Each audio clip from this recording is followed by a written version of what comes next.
వందనాలండి. ఈరోజు మే 21. దేవునికి ఇష్టలుగా ఉంటే కూడా దేవుని ఆరాధించినట్లే. మనం ఎప్పుడు దేవునికి ఇష్టలుగా ఉంటామో, ఆయన ఆరాధిస్తూ, ఆయన స్తుతిస్తూ, ఆయన గురించి తెలుసుకుంటూ ఉంటే దేవునికి ఇష్టలుగా ఉంటాం. ఆయన అంటాడు కదా, నా గురించిన జ్ఞానము మీరు కలిగి ఉండుట నాకు ఎంతో ఇష్టము అని.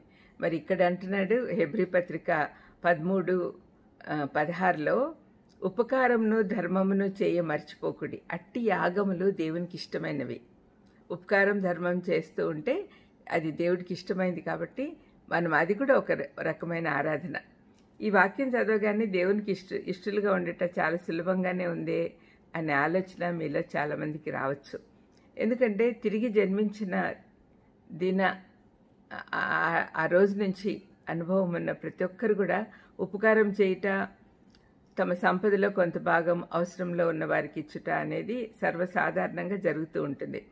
ఆ పనులు దేవునికి ఇష్టమైనవి.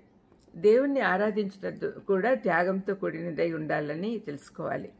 మనం ఆరాధించుటకు దేవుని సన్నిధికి వచ్చినప్పుడు ఆరాధనకు అడ్డు వచ్చే గర్వము, భయము, సోమరితనం లాంటివి చంపేయాలి. యేసుక్రీస్తు ప్రభు యొక్క త్యాగము మన ఆరాధనకు మూలమని గుర్తిస్తాం. దేవునికి స్తుతియాగం సమర్పించుట క్రీస్తు ద్వారానే చేయాలి. క్రీస్తుతో కలిసి ఆయన కొరకే మనం నేర్చుకోవాలి. స్తుతియాగం ఆయనకి ఇష్టమైంది, ఉపకారము, ధర్మం. ఆ విధంగా చేస్తూ ఆయనను స్తుతించి ఆరాధించవచ్చు. ఒక చిన్న సంఘటన మీతో పంచుకోవాలనుకుంటున్నాను. ఒక అనాథ శరణాలయంలో కొంతమంది పిల్లలు ఉండేవాళ్ళు. వారికి కేవలం ఆహారం, వస్త్రాలు ఇవ్వడమే కాకుండా అదే కష్టంగా ఉండేది వాళ్ళకు. కానీ వారానికి ఒకసారి ఒక బత్తాయి పండించేవాళ్ళు. ఆ వారంలో ఏదైనా అల్లరి చేసేవారికి ఆ బత్తాయి ఇవ్వబడదు. ఎవరైనా జాలిపడి వారి పండులో భాగం ఇస్తే వారికి కూడా ఉండదు, ఇంకా నెక్స్ట్ వీక్ నుంచి వాళ్ళకి కూడా ఇవ్వరనమాట.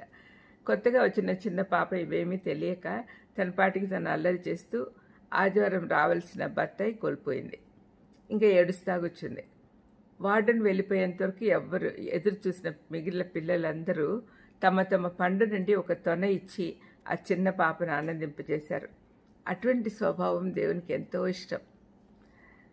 ఆర్సి స్ప్రౌల్ అనే గొప్ప దైవజనుడు ఈ విధంగా అన్నాడు, ప్రతి క్రైస్తవునికి దేవుణ్ణి సంతోషపెట్టాలనే తీవ్ర ఉత్సాహం కలిగి ఉండాలి.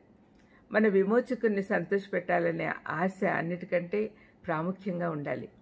మన కొరకు శ్రమ పొంది ప్రాణం పెట్టిన యేసయ్యకు ఇష్టమైనది మనం చేయాలి, అంతే కదా. ఈనాటి విపత్కర పరిస్థితులు, మన చుట్టూ భయంకరమైన సంఘటనలు జరుగుతున్నాయి.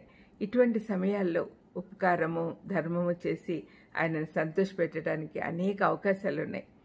ఉదాహరణకు ఆహారం లేని వారికి ఇచ్చుట, మీ దగ్గర ఉంటే ధన సహాయం చేయుట, ఇంకా హాస్పిటల్లో ఉండే వాళ్ళని విజిట్ చేయడము, ఇంకా ఏదైనా అవసరమైన హెల్ప్ చేయడము, వాళ్ళ కోసం ప్రార్థన చేయడము, ఇవన్నీ కూడా మనకు అవకాశాలు వస్తే తప్పనిసరిగా సహాయపడాలి.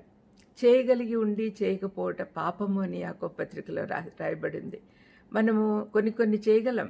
కొంచెం సమయం వాళ్ళతో గడపడం, వాళ్ళకి ఆదరణ మాటలు చెప్పడం, అవసరంలో ఉన్న వాళ్ళ దగ్గరికి పోయి వాళ్ళకు శారీరకంగా సహాయం చేయడం, ఇట్లాంటివన్నీ చేయొచ్చు మనం. ఆ విధంగా చేయడము దేవుడికి ఇష్టం. ఆ విధంగా చేయాలని మనం ఒక నిర్ణయం తీసుకుందాం. ప్రార్థన చేసుకుందాం.